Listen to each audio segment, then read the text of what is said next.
Bismillahirrahmanirrahim. Assalamualaikum warahmatullahi wabarakatuh.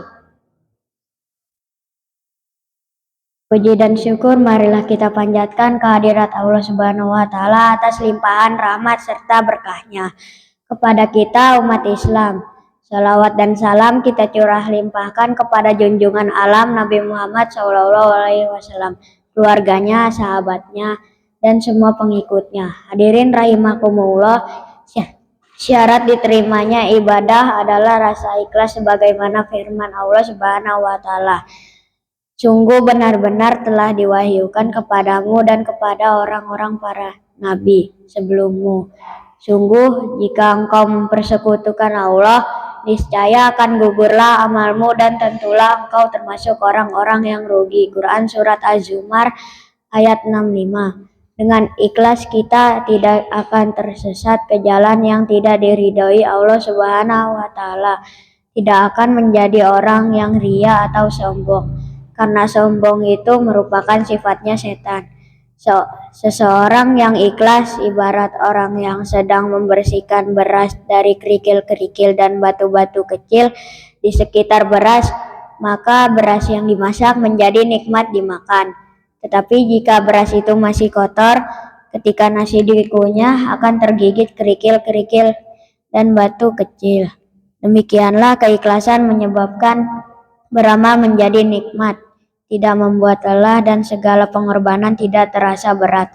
Sebaliknya, amal yang dilakukan dengan ria akan menyebabkan amal tidak nikmat.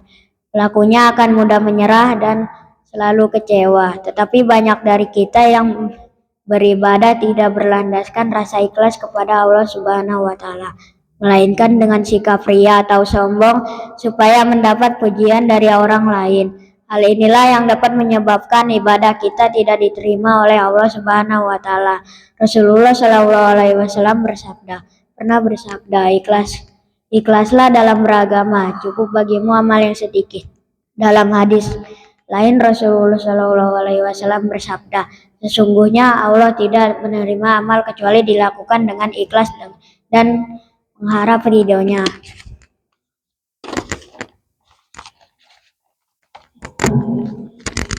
Imam Syafi'i pernah memberi nasihat kepada seorang temannya, wahai Abu Musa, jika engkau berjihad dengan sebenar-benar kesungguhan untuk membuat seluruh manusia ridho atau suka, maka itu tidak akan terjadi. Jika demikian, maka ikhlaskan amalmu dan niatmu karena Allah Subhanahu wa Ta'ala.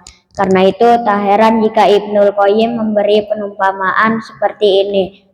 Amal tanpa keikhlasan seperti musafir yang mengisi kantong dengan kerikil pasir, memberatkannya tapi tidak bermanfaat. Dalam kesempatan lain ia juga berkata, jika ilmu bermanfaat tanpa amal, maka tidak mungkin Allah mencela para pendeta ahli kitab. Jika ilmu bermanfaat tanpa keikhlasan, maka tidak mungkin Allah Subhanahu wa Ta'ala mencela orang-orang munafik. Dari beberapa contoh hadis di atas menunjukkan bahwa ikhlas itu memang sangat penting bagi umat Muslim dalam melaksanakan ibadah, karena tanpa rasa ikhlas dan hanya mengharap ridho dari Allah Subhanahu wa Ta'ala, ibadah kita tidak akan diterima olehnya. Lalu bagaimana cara agar bisa beribadah dengan ikhlas? Cara agar kita dapat mencapai rasa ikhlas adalah dengan mengosongkan pikiran di saat kita sedang beribadah kepada Allah Subhanahu wa Ta'ala. Kita hanya perlu memikirkan Allah, sholat untuk Allah, zikir untuk Allah. Semua amal yang kita lakukan hanya untuk Allah. Lupakan semua urusan duniawi, kita hanya tertuju pada Allah. Jangan munculkan rasa ria atau sombong di dalam diri kita karena kita tidak berdaya di hadapan Allah Subhanahu wa Ta'ala. Rasakanlah Allah berada di hadapan kita dan sedang menyaksikan kita. Insya Allah dengan cara di atas Anda dapat mencapai ikhlas, dan jangan lupa untuk berdoa memohon kepada Allah Subhanahu wa Ta'ala agar kita dapat beribadah secara ikhlas untuknya. Demikianlah yang dapat saya sampaikan, mudah-mudahan bermanfaat. Mohon maaf atas segala kekurangan. Billahi taufik wal hidayah. Wassalamualaikum warahmatullahi wabarakatuh.